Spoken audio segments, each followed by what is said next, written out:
సామెతలు మొదటి అధ్యాయం.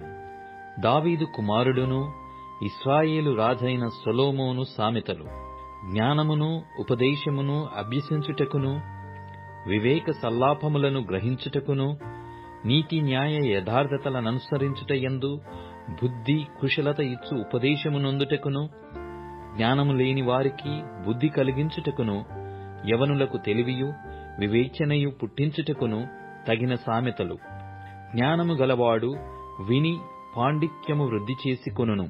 వివేకము గలవాడు ఆలకించి నీతి సూత్రములను సంపాదించుకొనును. వీటి చేత సామెతలను, భావసూచక విషయములను, జ్ఞానుల మాటలను, వారు చెప్పిన గూఢవాక్యములను జనులు గ్రహించుదురు. యెహోవా యందు భయభక్తులు కలిగియుండుట తెలివికి మూలము. మూర్ఖులు జ్ఞానమును ఉపదేశమును తిరస్కరించుదురు. నా కుమారుడా, నీ తండ్రి ఉపదేశము ఆలకింపుము. నీ తల్లి చెప్పు బోధను త్రోసివేయకుము. అవి నీ తలకు సొగసైన మాలికయు, నీ కంఠమునకు హారములనై యుండును. నా కుమారుడా, పాపులు నిన్ను ప్రేరేపింపగా ఒప్పకుము.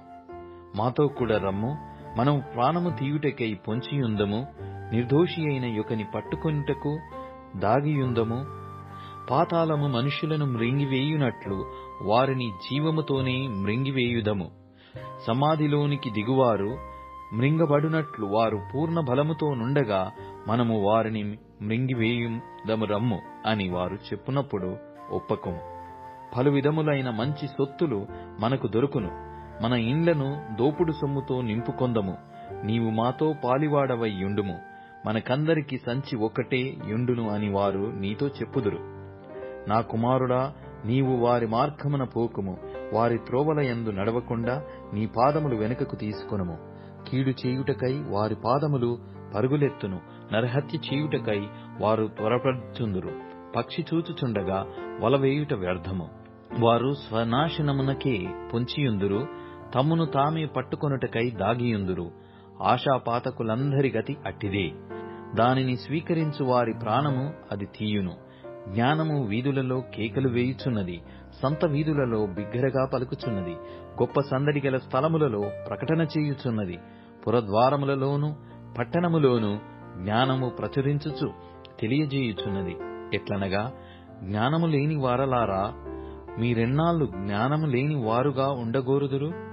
అపహాసకులారా, మీరెన్నాళ్ళు అపహాస్యము చేయుచు ఆనందింతురు?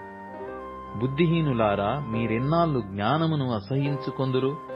నా గద్దింపు విని తిరుగుడి, ఆలకించుడి. నా ఆత్మను మీ మీద కుమ్మరించుదును. నా ఉపదేశమును మీకు తెలిపెదను. నేను పిలవగా మీరు వినకపోతిరి. నా చేయి చాపగా ఎవరునూ లక్ష్యపెట్టకపోయిరి. నేను చెప్పిన బోధ ఏమీయూ మీరు వినక త్రోసివేసితిరి. నేను గద్దింపక లోబడకపోతిరి. కాబట్టి మీకు అపాయము కలుగునప్పుడు నేను నవ్వెదను. మీకు భయము వచ్చినప్పుడు నేను అపహాస్యము చేసేదను.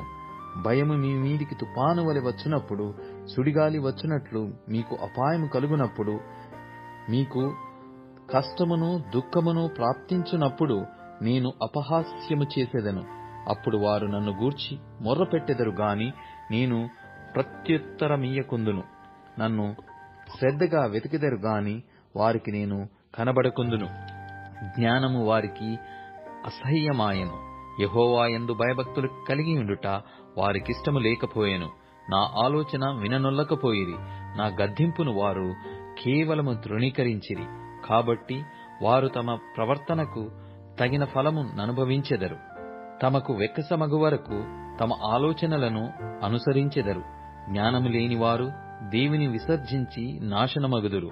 బుద్ధిహీనులు క్షేమము కలిగినదని మైమరచి నిర్మూలమగుదురు. నా ఉపదేశము అంగీకరించువాడు సురక్షితముగా నివసించును. వాడు కీడు వచ్చునన్న భయము లేక నెమ్మదిగా నుండును.